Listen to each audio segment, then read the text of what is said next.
guys, good morning. So time is 11:52 na pala. So good noon na. So magluluto ako ng madaliang luto ng kansi. So Ilonggo ulam ni siya.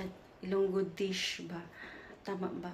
Anyway, i-ready ko na kasi kakatapos na ng online class exam ngayon. So Thursday, ano ba ngayon?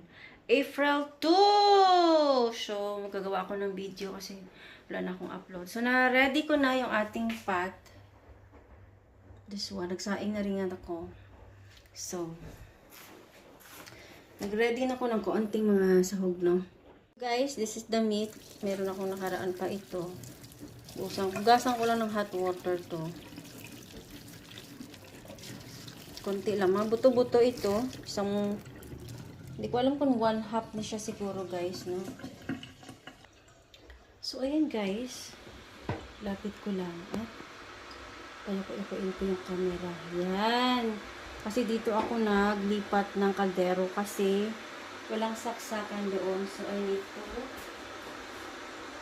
So, first, guys, lagay ko na yung tanglad. Pakuluan natin.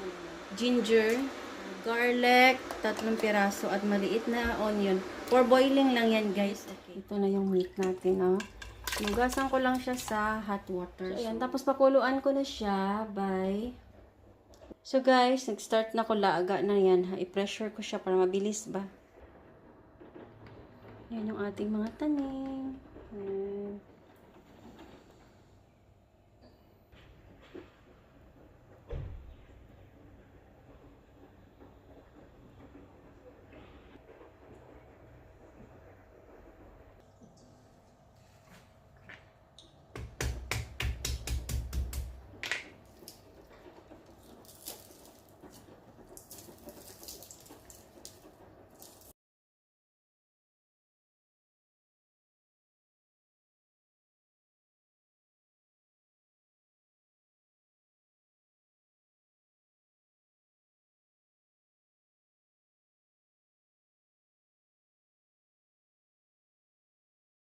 So, ayan na guys, na-ready ko na.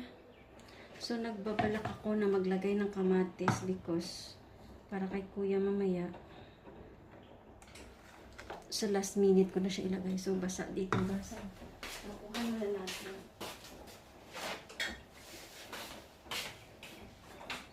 So, guys, nakalimutan ko ang rice. Nakalimutan ko yung rice ko pala. Nagdukot. So, balatan natin. Ito yung ingredients natin, guys. Langka. Ito lang naman ang ano niya eh. Langka at saka karne lang siya. So, buksan ko na ha. So, guys. Ay, sorry. Ayan na siya. Ito yung jackfruit natin. Wash. Oh! Okay, then, hugasan ko lang.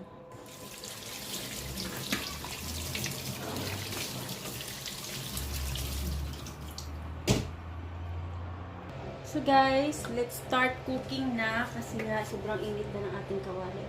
Mag-add tayo ng konting mantika, olive oil, or kung ano mang mayroon ka dyang olive.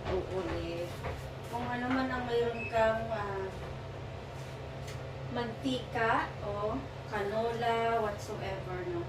Anyway, mayroon tayong bisita. Anyway, let's get started na mag-isa na po kayo. Nagwawala na si kuya. Gutom na. So, mag-add ako ng garlic. Ayan. I-mix lang natin.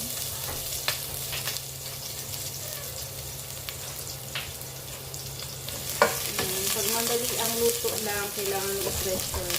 So, gusto ko igisa para lumabas ang lasa, diba? Ayan. At pagkatapos, ilagay ko na lang din tong tanglad natin. May tanglad na rin yung kanina, pero tanglad ang tawag sa amin, no? Onion. Ayan. Lemongrass. Onion at saka garlic. Onion na puti. Niluto ko na lang yung onion na puti para tawag dito. Maraming onion. ito sa gas.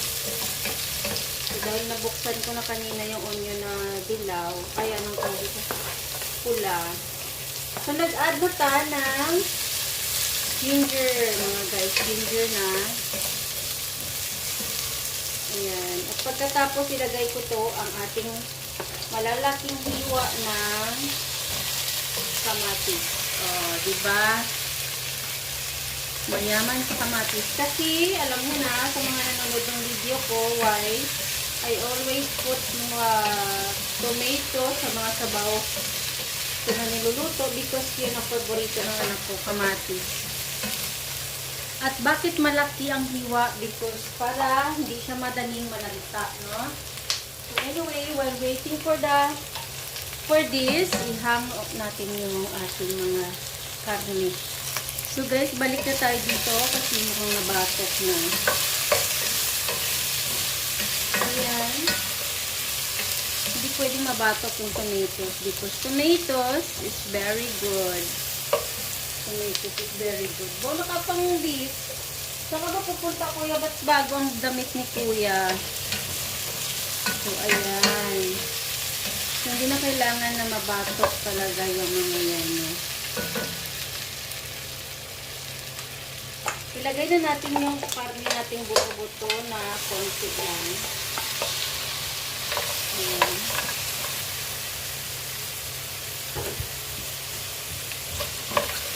Ayan.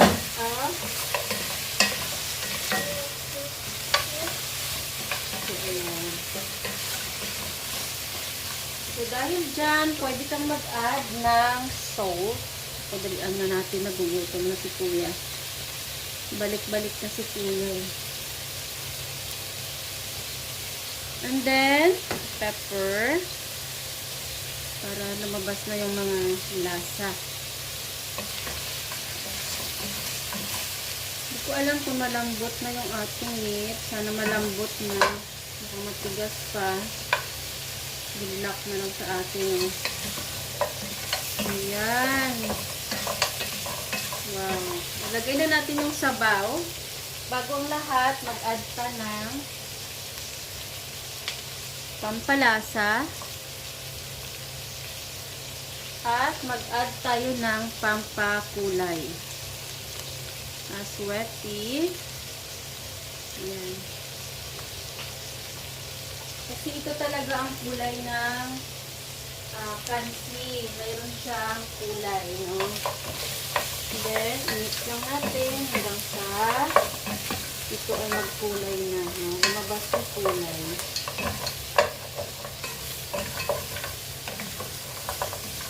Parang ako lang lumabas na ang kulay ni mami. And then, ilagay na natin yung ating sabaw na pinaglagaan kanina, mga guys, you know.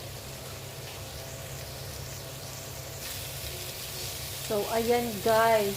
Lagyan ko ng ilaw para makita. Oh, ayan na siya. Oh, namatok-batok na. Ito na yung time na ilalagay na natin yung ating sabaw. So, ganda-ganda na ng kulay, diba? Look at that. Lagay ko na yung sabaw na pinagkuluan kanina. Pwede natin siyang salain para makuha yung scam, no? Sandali.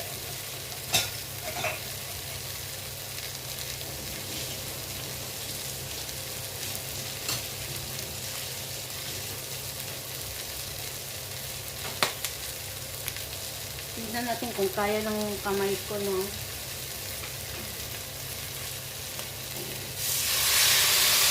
Ah! Init, ha?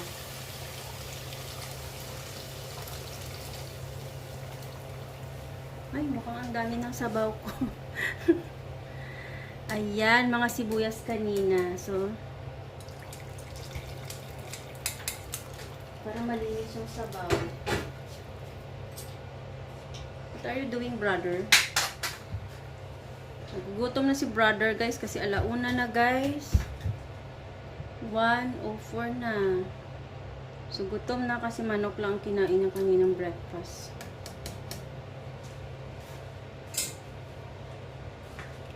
Ayan, look at the color. So, maya-maya, hanguin ko na yung tomatoes para hindi siya malanta. Isang kulo lang para... Ayan, look at that. Isang kulo, ilagay na yung langka natin, okay? So, ayan guys, buksan na natin after 5 minutes. Check natin, and then ilagay na natin yung ating langka. Wow, look at that. Kailangan ko palang hanguin yung kamatis, guys. Lagay natin sa plates ni Kuya. I need to put this one in the Mirsa plates.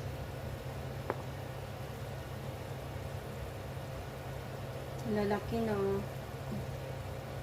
Sorry, ang vlog ta, hinaluan ta ng mga ganito. Kasi ito yung favorite ni Kuya. So, commercial muna, no? Ayan. Mga sibuyas, gusto niya yung mga ganyan, guys. So, ayan na. Konti lang yung niluto natin, no? Tama lang yung sabaw. Ilagay ko na yung langka natin. Langka na hilaw, ha? Hindi luto. Aray. Ay. Takot na takot. Ay. Then, i-mix natin. Ayan. Look at that. Ayan. Sa pakuluan ulit natin ng 5 minutes, mga guys. After that, so anyway, timplahin na natin para diretso. I will taste it first.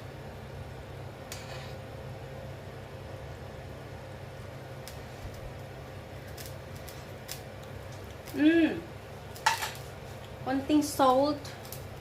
Maglagay pa tayo ng pampaasim, ha. Kasi wala ditong batuan, so I need to put some sinigang. This one. So ilagay ko na yung sinigang para ano na. Hindi ko na uubusin. Ayan. Maliit lang to. So may natira. Tabi natin. Ayan. So, ayan na siya. Konting kulo na lang. Mga 5 minutes nga pala. Hindi ko pa pala na 5 minutes to. So, i-cover natin siya. Another 5 minutes for the langka. The langka at saka yung ating sinigang. So, sa other side dito guys, ipakita ko lang sa inyo, ha. Ayan. Ayan. Magluto ako ng lumpia doon. Okay? Yung 10 pirasong maliliit na lumpia. Lumpia, tuloy. Ayan. Para mabilis maluto, niliitan ko. Meron na kasi akong giniling na ready na siya para sa lumpia. Babalutin na lang ba? Natira nung nakaraan. Meron akong lumpia na ready. Kaso, matigas pa. So, ito na lang yung ginawa ko kanina. 10 piraso to, ilagay ko na lahat. Maliliit lang to. Good luck, no? So guys, check na natin yung ating kansi. Zoom ka lang kayo sa...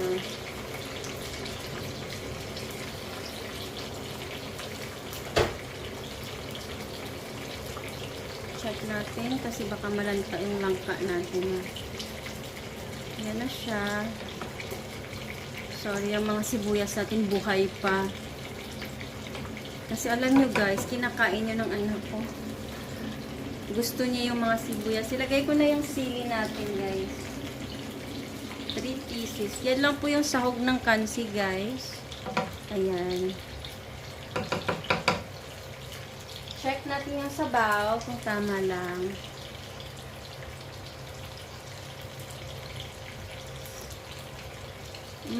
Sakto lang. Huwag naman sobrang asin kasi parang hindi masakit ang tiyan natin, diba? Anyway, magdagdag ako ng konting patis. Fish sauce. Okay? Let me add. Konting-konti lang. Siguro Para may taste lang ng ano. Patis. Ayan, yan lang. Naglagay pa ko, no? Pero para lang medyo may ano siya, ibang asin ba.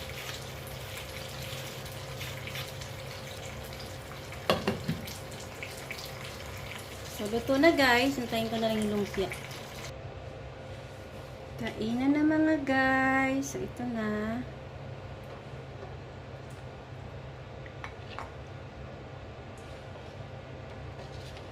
So, lahat ito ay puro buto, no? Puro buto-buto.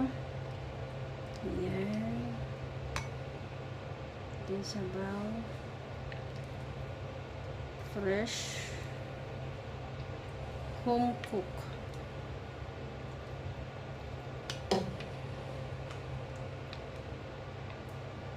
Ayan. Dagdagan mo pa ng mainit. Op, tiyak. Lagay natin to. Ayan, look at that. Kakain na tayo mga guys. Yan na po yung kansi natin. Ayan. Tapos yung lumpia natin. So, it's time to eat na. Thank you for watching guys. Na-ready ko na rin yung food ng aking anak. Thank you for watching. Bye. Salamat sa suporta. Thank you for like.